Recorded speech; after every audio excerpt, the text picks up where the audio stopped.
My daughter gave me 24 hours to move out of my home. I gave her 12 hours to move out of mine. That's right, mine. The home she thought was hers was actually mine all along, and when she tried to kick me out of what she thought was her house, she learned a painful lesson about respect, gratitude, and the consequences of treating family like garbage. Before I get into the full story, make sure to subscribe to this channel for more stories about family justice and standing up for yourself. Hit that like button if you've ever had to deal with entitled family members who forgot who helped them get where they are. I'm a 68-year-old widow who worked as a nurse for over 40 years before retiring 5 years ago. My husband passed away 10 years ago, leaving me to raise our daughter Jennifer alone during her college years. I dedicated my life to making sure she had every opportunity to succeed, working double shifts and putting my own dreams on hold to give her the best chance at life. Little did I know that all that sacrifice would lead to her trying to throw me out on the street like yesterday's trash. It all started 3 months ago when Jennifer's husband Mark lost his job at a tech company. They had been living in a beautiful home in an upscale neighborhood, a home they couldn't really afford even when Mark was employed. When they started falling behind on mortgage payments, I immediately offered to let them move in with me until they got back on their feet. After all, that's what family does, right? We help each other through tough times. I had been living in a modest 3-bedroom ranch home that I'd owned for 30 years, completely paid off, I might add. I had plenty of space, so I suggested they move in temporarily to save money while Mark looked for a new job. Jennifer seemed grateful at first, hugging me and saying, "Mom, I don't know what we'd do without you." To understand why what happened next hurt so deeply, you need to know the history between my daughter and me. When my husband Robert died from a heart attack, Jennifer was just starting her junior year of college. We were devastated, but I knew I had to stay strong for her. Robert had a modest life insurance policy that paid out $75,000, which wasn't enough to cover Jennifer's remaining education and secure my retirement. Instead of using that money for myself, I put every penny toward Jennifer's education. I paid $45,000 for her to finish her business degree at a private university, covered her $15,000 in living expenses during those years, and even gave her $10,000 as a graduation gift to help her start her professional life. Meanwhile, I picked up extra nursing shifts and postponed my retirement by 5 years to ensure my own financial security. When Jennifer met Mark 7 years ago, I was thrilled for her. He seemed ambitious and charming, working as a software engineer with a promising career ahead of him. For their wedding, I contributed $28,000, nearly all of my savings at the time, because Jennifer had always dreamed of a fairy tale wedding. I even took out a small loan to help with the catering when they went over budget, something I never told Jennifer about because I didn't want to dampen her special day. 2 years later, when they were looking to buy their first home, they struggled to come up with the down payment. Without hesitation, I gave them $35,000 from my retirement fund to help them secure the beautiful 4-bedroom colonial they had their hearts set on. The house cost $575,000, which seemed excessive to me for a young couple just starting out, but I wanted them to be happy. Over the years, I continued to support them financially in various ways. When Jennifer wanted to start her own small marketing business, I loaned her $15,000 for equipment and office space. When their car broke down unexpectedly, I gave them $8,000 for a reliable used car. All told, I had given Jennifer and Mark well over $150,000 over the years, money I could have used to travel or improve my own modest living situation. Despite all this financial support, Jennifer and Mark maintained a lifestyle that was clearly beyond their means. They took luxury vacations to Europe and the Caribbean, posting photos on social media of 5-star hotels and expensive restaurants. They drove luxury cars on leases they could barely afford and filled their home with designer furniture. I occasionally expressed gentle concern about their spending habits, but Jennifer would always dismiss me, saying, "Mom, you only live once. We work hard, and we deserve to enjoy life." What made the situation even more painful was how Jennifer's attitude toward me had changed over the years. When she was younger, we had been incredibly close. We would have weekly movie nights, talk on the phone daily, and she would often tell me I was her best friend and role model.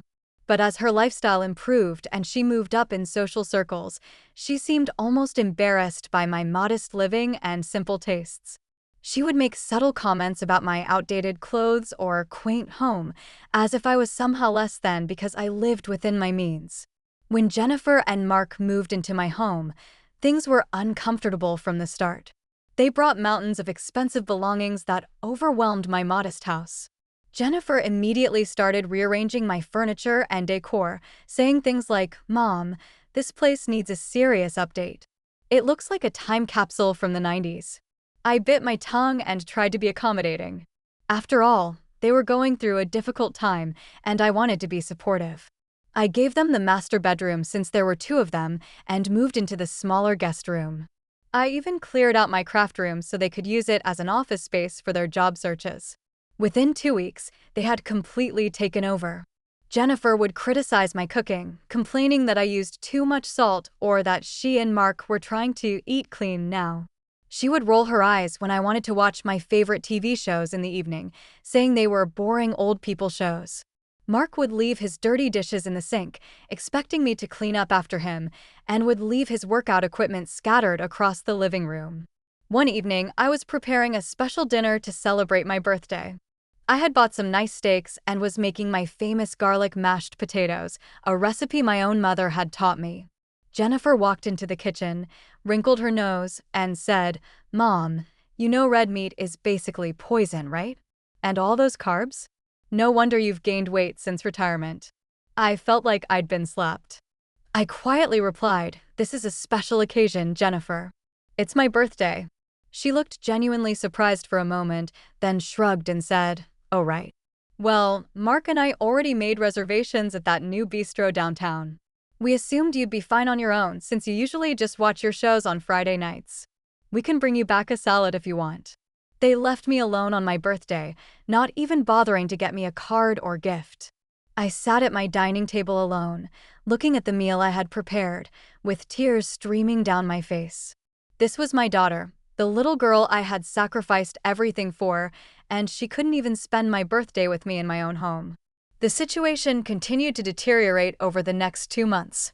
Jennifer and Mark would have friends over without asking me, treating my home like it was exclusively theirs. They would make comments about how they needed to upgrade things around the house, as if my belongings weren't good enough for them. When I suggested they contribute to the utilities since they were running the air conditioning constantly, Jennifer looked offended and reminded me that they were going through a financial crisis. Meanwhile, I noticed that their financial hardship didn't stop them from ordering expensive takeouts several times a week, buying new clothes, or Jennifer getting regular salon treatments. When I gently pointed this out, suggesting they might want to economize more if they were trying to save for their own place, Jennifer snapped, "Mom, just because you choose to live like you're still in the Great Depression doesn't mean we have to. Some things are necessities in today's world." The breaking point came when I overheard Jennifer and Mark talking in the kitchen late one night. I had gotten up to get some water, and they didn't hear me approaching. "How much longer do we have to stay in this dump?" Mark was saying. "Your mom is driving me crazy with her constant hovering and penny pinching." "I know," Jennifer replied with a sigh. "But we need to save up more before we can get a place that's not a complete downgrade from our old house. Besides, she's not charging us rent, and she does all the cooking and cleaning." "Yeah, but at what cost? Having to listen to her boring stories and dealing with her outdated opinions? Plus, this neighborhood is embarrassing. I told my coworkers we're just house sitting for a relative while our new construction is being finished." I heard Jennifer laugh at this lie. "Smart. I've been telling people the same thing. I mean, can you imagine if my clients knew I was living in a place like this? It would totally undermine my brand." "At least your mom won't be around forever," Mark said in a lowered voice. "And isn't the house paid off? Once she's gone, we can sell this place and put the money toward a proper home." "Mark," Jennifer exclaimed, but she was laughing. "That's terrible, but yes, the house should come to me eventually. Though knowing Mom, she'll probably donate it to some cat charity or something." I stood frozen in the hallway, my heart shattered into a million pieces. My own daughter was embarrassed by me, lying about living with me, and worst of all, casually discussing my death as a financial opportunity. I quietly returned to my room and cried silently into my pillow, feeling more alone than I had ever felt in my life. The next morning, I was quiet at breakfast, still processing what I had overheard. Jennifer barely noticed, scrolling through her phone as she drank the coffee I had made for her. "Mom," she said without looking up, "Mark and I are having some friends over for a dinner party Saturday night. We'll need the house to ourselves, so maybe you could go see a movie or something." Something in me snapped. "This is my home, Jennifer. If you're having guests, I should be included." She looked up, surprised by my tone. "Mom, no offense, but these are important networking contacts for Mark's job search. Having my elderly mother hanging around wouldn't exactly set the right tone." "Elderly?" I repeated, hurt beyond words. "I'm 68, not 98. And this is still my house." Jennifer put down her phone with an exasperated sigh. "Look, Mom, we appreciate you letting us stay here, but you need to give us some space. This situation is temporary, and we need to maintain our professional image." "My home isn't good enough for your image?" I asked quietly. "Well, if we're being honest, no," she replied with a callousness that stunned me. "This place is outdated and small. It was fine for you, but we're used to a certain standard of living." I felt tears welling up but fought them back. "I see. And when exactly do you and Mark plan to move out?" Jennifer shrugged. "Once he finds a job that pays what he's worth. Could be a few months, maybe longer." "Why? Are you in some rush to get rid of us?" "I'm just wondering how long I'm expected to be treated like a guest in my own home," I replied. That's when Jennifer said the words that would change everything. "Mom, if you're going to be difficult about this, maybe you should be the one to leave. My friend Lisa has a mother-in-law suite she rents out. It would probably be better for everyone if you stayed there until we get back on our feet and find our own place. This house has 3 bedrooms anyway. It's too big for just you." I stared at her in disbelief. "You want me to move out of my own home?" Jennifer had the audacity to look annoyed, as if I was being unreasonable. "It's just temporary, Mom. And honestly, Lisa's place is much newer and has better amenities than this house. You might even prefer it." "And if I don't want to leave my own home?" I asked, my voice barely above a whisper. Jennifer's expression hardened. "Then I guess we have a problem. Because Mark and I need this space right now, and you're being selfish by not seeing that." The next day, things escalated beyond what I could have imagined. I came home from grocery shopping to find Jennifer and Mark in the living room with a woman I didn't recognize. They fell silent when I walked in, creating an awkward atmosphere. "Mom," Jennifer said with forced brightness, "this is Lisa, my friend I was telling you about. The one with the mother-in-law suite." I nodded politely to Lisa, though I was seething inside. "Nice to meet you." "Lisa came by to show us some pictures of the rental unit," Jennifer continued. "It's really lovely, Mom. Much more modern than this place." Lisa pulled out her phone and started showing me pictures of a small, but admittedly nice apartment attached to a larger home. "It's completely private," she explained, "with its own entrance and a small kitchenette. Many older people find it's just the right size when they're downsizing." I stood there, grocery bags still in my hands, as these people discussed where I should live as if I had no say in the matter. "I appreciate you coming by," I said to Lisa, "but there's been a misunderstanding. I'm not looking to move." Lisa looked confused and glanced at Jennifer, who jumped in quickly. "Mom's just being stubborn. She knows this arrangement would be best for everyone." "I know no such thing," I replied firmly. "This is my home, and I have no intention of leaving it." Jennifer's fake smile disappeared. "Mom, we've already discussed this. Mark and I need this space right now. Lisa was kind enough to come over and offer you a great alternative. You discussed it." "I never agreed," I said, setting down my groceries. "Lisa, I'm sorry you were brought into this, but I'm not moving out of my own home." Lisa looked uncomfortable and made excuses to leave, clearly sensing she had walked into a family conflict. As soon as she was gone, Jennifer exploded. "What is wrong with you?" she demanded. "You completely embarrass me in front of my friend." "What's wrong with me?" I repeated incredulously. "You're trying to kick me out of my home that I've lived in for 30 years, and you're asking what's wrong with me?" Mark stepped in, using his condescending, rational voice that he always used when he thought women were being emotional. "Barbara, try to see reason here. This arrangement isn't working for anyone." Jennifer and I need more space, and frankly, this house is too much for you to maintain on your own anyway. I've been maintaining it just fine for the 10 years since my husband died, I replied coldly. Mom, Jennifer said, crossing her arms, I didn't want to have to do this, but you're leaving us no choice. Either you agree to move into Lisa's place, or Mark and I will have to reconsider our relationship with you going forward. I couldn't believe what I was hearing. My own daughter was threatening to cut me off if I didn't give up my home to her. Are you seriously threatening me right now? It's not a threat, she insisted. It's just reality. We can't keep living like this, with you fighting us at every turn. So yes, I'm giving you 24 hours to decide. Either you agree to move to Lisa's by the end of the month, or you'll be losing us. I looked at her, really looked at her, and suddenly saw not my loving daughter, but a stranger who had somehow taken her place. An entitled, selfish woman who had forgotten everything I had ever taught her about family, gratitude, and respect. 24 hours, I repeated softly. Yes, Jennifer confirmed, thinking she had won. By this time tomorrow, I expect you to have made the right decision.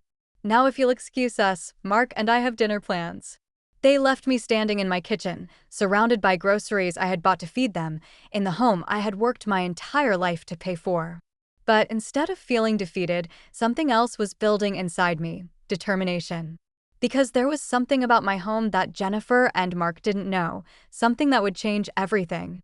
As soon as they left for dinner, I went to my bedroom closet and pulled out a fireproof lockbox from the top shelf.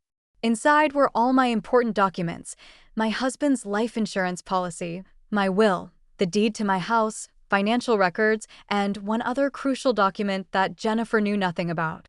You see, 5 years ago, when Jennifer and Mark were struggling to make mortgage payments on their expensive home, I had done more than just give them money for a down payment. I had actually purchased their home outright, using nearly all of my retirement savings and taking out a mortgage in my name. The house they thought was theirs was actually mine. I was the legal owner, and they had been making payments to me, not a bank. I had structured it this way to help them secure the home they wanted despite their shaky credit, with the plan to transfer ownership to them once the mortgage was paid off. They had signed a rent-to-own agreement, but I doubted Jennifer had read it carefully or remembered the details. She had been so excited about getting the house that she had barely glanced at the paperwork, just signing where I indicated and celebrating their new purchase. I had never held this over their heads or even mentioned it, considering it a gift I would eventually give them completely. But now, things had changed. I picked up my phone and called my longtime friend Susan, who happened to be a real estate attorney. Susan, I said when she answered, I need your help with something urgent. Can you meet me tomorrow morning? The next morning, while Jennifer and Mark were still asleep, I met Susan at her office and explained the situation. She was appalled by how my daughter had treated me but confirmed what I already knew. I had every legal right to do what I was planning. Are you sure about this, Barbara? She asked after drawing up the necessary paperwork. It's within your rights, but it will definitely burn bridges. The bridges are already burning, I replied sadly. I'm just making sure I'm not the only one who gets hurt in the fire. I spent the rest of the morning at the bank, making certain arrangements and ensuring my finances were protected. Then I visited my neighbor Thomas, a retired police officer who had been my friend for decades, and explained what was happening. He was outraged on my behalf and readily agreed to be present when I confronted Jennifer and Mark. By the time I returned home, it was early afternoon. Jennifer and Mark were in the living room, looking smug and expectant. They clearly thought they had me cornered. So, Mom, Jennifer said without preamble, have you made your decision? Your 24 hours are almost up. I have, I replied calmly, setting my purse down. But before I tell you, I need to ask, have you and Mark decided what you're going to do about your old house? The one you had to leave when Mark lost his job? Jennifer looked confused by this change of subject. What? We told you, we couldn't afford the mortgage anymore. The bank probably foreclosed by now. That's interesting, I said, pulling out a folder from my purse, because there is no bank mortgage on that house. At least, not one with your names on it. Mark frowned. What are you talking about? Of course there was a mortgage. Yes, there was, I agreed. But it wasn't in your names. It was in mine. The confusion on their faces would have been comical under different circumstances. 5 years ago, when you were looking to buy that house, your credit wasn't good enough for the mortgage you needed. So I bought the house in my name, using my retirement savings and taking out a mortgage that I was responsible for. You've been making payments to me, not to a bank. The house has always been legally mine. Jennifer's mouth fell open. That's not possible. We bought that house. No, Jennifer. I bought it. You signed a rent-to-own agreement.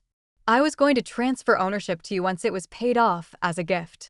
But now, I pulled out the paperwork Susan had prepared. Now things have changed. What is that? Mark demanded, pointing to the documents in my hand. This is an eviction notice, I said plainly. You have 12 hours to vacate my property, the house you thought was yours. I've already changed the locks and shut off utilities, effective immediately. Your belongings are being packed by a service I hired this morning. The color drained from Jennifer's face. You can't do that. That's our home. No, it's my home, I corrected her. Just like this is my home. And since you gave me 24 hours to get out of my home, I'm giving you 12 hours to get out of mine. Mark jumped to his feet. This is illegal. We'll sue you. At that moment, there was a knock at the door. Thomas entered, along with Susan. This is my neighbor Thomas, retired police officer. I introduced them, and this is Susan, my attorney. They're here to ensure everything proceeds legally and safely. Susan has confirmed that I am within my rights as the legal owner of both properties. You tricked us. Jennifer spluttered. No, Jennifer. I helped you, I corrected her. I gave you everything you needed and more. You're the one who forgot where it all came from. You're the one who thought it was acceptable to try to throw your mother out of her own home after everything I've sacrificed for you. Mark looked like he might explode. We have rights as tenants. You can't just throw us out. Actually, Susan interjected professionally, the rent-to-own agreement you signed includes a clause about maintaining payments. You've made no payments for 3 months now, which constitutes a breach of contract. Furthermore, Barbara has documentation of verbal threats and harassment, which would override standard eviction timelines even in a normal landlord-tenant relationship. I turned to Jennifer, whose face had transformed from shock to fury. You have a choice now.